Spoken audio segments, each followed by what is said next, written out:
பதிலா எடுத்துக்கிட்டாலே நல்லா இருக்கும் அப்படின்னு நிறைய பேர் சொல்லுவாங்க. ஆனா பாருங்க, நம்ம நிற்பது நிர்மூலமாகாது இருப்பது தேவ கிருபையா. ஏன்னா அவருடைய சித்தம் இல்லாம நம்முடைய வாழ்க்கையில ஒன்றுமே கிடையாது. ஆமே.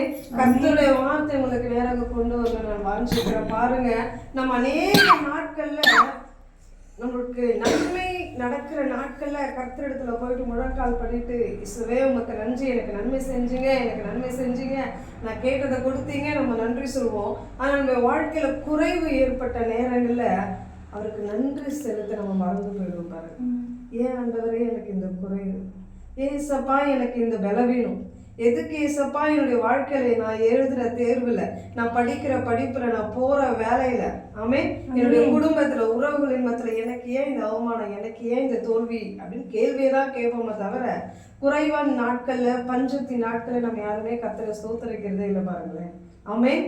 குறைவான நாட்கள்ல கர்த்தருக்கு ஸ்தோத்திரம் செலுத்தணுங்கிறதுக்கு ஒரு பெரிய மாதிரியா திகழ்ந்தவரே நம்முடைய கர்த்தராக இயேசு கிறிஸ்து. ஆமே.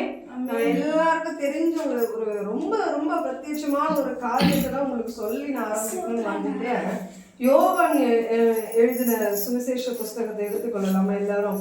யோவான் எழுதின சுவிசேஷ புஸ்தகத்துல 6வது அதிகாரம். இந்த 6வது அதிகாரத்தை நம்ம வாசிச்சோம்னா நம்ம எல்லாருக்குமே தெரியும். இந்த இடத்துல நம்முடைய இயேசு கிறிஸ்துவானவர் மலை பிரதேசங்களை சுவிசேஷத்தை சொல்லி முடிச்சு நம்முடைய ஜனங்களை வந்து வழி அனுப்பும்போது வெகு தூரம் அவங்க கடந்து போகணுமே, அவங்க பசியா இருப்பாங்களே, அவங்களுக்கு ஆகாரம் கொடுக்கணும்னு அவர் வாஞ்சிப்பார். ஆமே. ஆனா அந்த இடத்துல யாரிடத்துலயும் என்னமே எதுவுமே இருக்காது. ஒரு சின்ன மகன் கிட்ட மட்டும் 5 அப்பமோ 2 மீனும் மட்டும்தான் இருக்குமா. ஆமே. ஆனா பாருங்க, அந்த இடத்துல நம்ம இயேசு கிறிஸ்து என்ன செஞ்சிருக்கிறாருன்னு சொல்லிட்டு நம்ம பார்க்கலாமா? யோவான் 6வது அதிகாரம் 22வது வார்த்தை. யோவான் 6:22வது வார்த்தை, புதிய ஏற்பாடு, பக்கம் 133. மறுநாளில் கடலின் அக்கறையிலே நின்ற ஜனங்கள் அவருடைய சீசர் ஏறின அந்த ஒரே படகு தவிர அங்கே வேறொரு படகும் இருந்தது இல்லை என்றும், இயேசு தம்முடைய சீசருடனே கூட படவில் ஏறாமல் அவருடைய சீசர் மாத்திரம் போனார்கள் என்றும் அறிந்தார்கள். ஆமென். இந்த இடத்துல பாருங்க, இயேசு மட்டும்தாங்க அந்த இடத்துல இருக்கிறாரு. ஆமென். சீஷர் இடத்துல, அந்த இடத்துல மலை பிரதேசங்கள்ல மக்களுக்கு சுவிசேஷத்தை சொல்லி முடிச்ச பிறகு மக்கள் வந்து அவங்களுக்கு கொடுக்கணுமே, ஆகாரத்தை கொடுக்கணும்னு ஒரு வாஞ்சை இருந்தது. ஆனா அவர் இடத்துல என்ன இல்லைங்க, ஆகாரம் எதுவுமே. 5 அப்பம் 2 மீன்கள் மட்டும்தான் இருக்குதான். ஆனா கர்த்தர் என்ன பண்றாரா, அதை எடுத்து வானத்துக்கு மேல நீட்டி அதை என்ன பண்றாரா, கர்த்தரு ஸ்தோத்திரம் பண்ணி ஜெபிக்கிறாராம். ஆமே. அவருக்கு குறைவு ஏற்பட்டதுதாங்க. ஆமே. அந்த சூழ்நிலையில நம்முடைய கர்த்தராகிய இயேசு கிறிஸ்துவுக்கு குறைவு ஏற்பட்டது. ஆனாலும் கர்த்தர் என்ன பண்ணாரு, அந்த இடத்துல சோர்ந்து போகவே இல்லை. ஆமே. அந்த இடத்துல நம்ம வாசிச்சு பார்த்தா தெரியும், புருஷர்கள் எல்லாருமே சாப்பிட்டு முடிஞ்சதுக்கு பிறகு பாத்தீங்கன்னா 7 கூடை நிறைய என்ன பண்ணாங்களாம், நம்மளுடைய வாழ்க்கையில குறைவு ஏற்படுகிற நேரங்கள்ல காலங்கள்ல கர்த்தருக்கு நம்ம ஸ்தோத்திரங்களை செலுத்தும் போது நம்முடைய பாத்திரங்கள் நிரம்பி வழிகிறதான அற்புதத்தை கர்த்தர் செய்ய வல்லவராயிருக்கிறார். ஆமே. குறைவின் நாட்கள்ல தேவனை நோக்கி நம்ம கேள்விகளை கேட்காதபடிக்கு, குறைவின் நாட்கள்ல, பலவீனங்களின் நாட்கள்ல, அவமானங்களின் நாட்கள்ல, தேவைகளின் மத்தியில கர்த்தரை நோக்கி நம்ம ஸ்தோத்திரத்தை மாத்திரம் சொல்லும் பொழுது நமக்கு அநேக நன்மைகளை அவர் நமக்கு தர வல்லவரா இருக்கார். ஆமென். நமக்கு அநேக வாக்குத்தத்தங்கள் கர்த்தர் பண்ணியிருக்கலாம். பாருங்க, 2024வது ஆண்டு எனக்கு இந்த வாக்குத்தத்தம் கொடுத்தீங்க ஏசப்பா, இந்த வாக்குத்தத்தம் எனக்கு நிறைவேறல. ஆமென். வாக்குத்தத்தம் பண்ணினவர் நிச்சயமா அதை நிறைவேற்ற வல்லவரா இருப்பார். ஆமென்.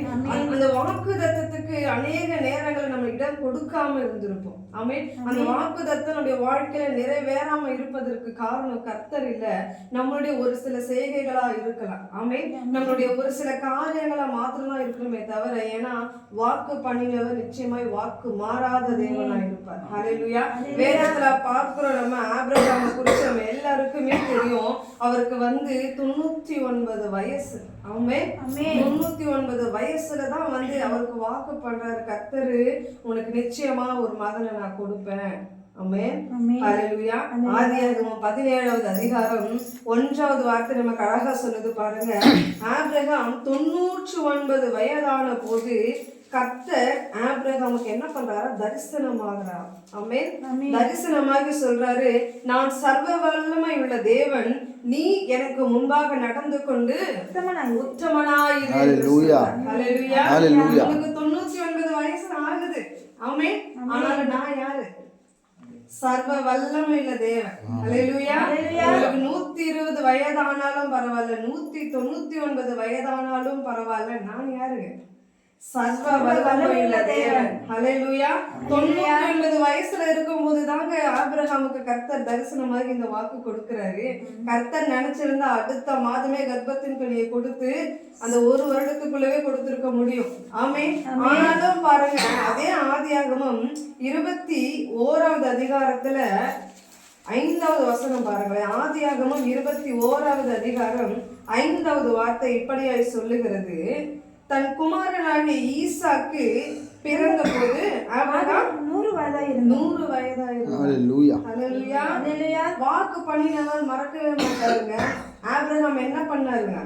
விசுவாசிச்சாரு. கர்த்தர் வாக்குத்தத்தம் பண்ணாரு, எனக்கு நிச்சயமா என்ன பண்ணுவார்? அந்த வாக்குத்தத்தத்தை நிறைவேற்றுவாருன்னு சொல்லிட்டு விசுவாசத்தோடு கூட ஒவ்வொரு நாள் அந்த வாக்குத்தத்தத்தை அறிக்கை பண்ணி அவர் நடந்திருப்பாரு. நான் விசுவாசிக்கிறேன். ஆமென். அந்த இடத்துல கர்த்தர் என்ன பண்ணாரு? ஆபிரகாம சோதிச்சிருக்கிறாரு.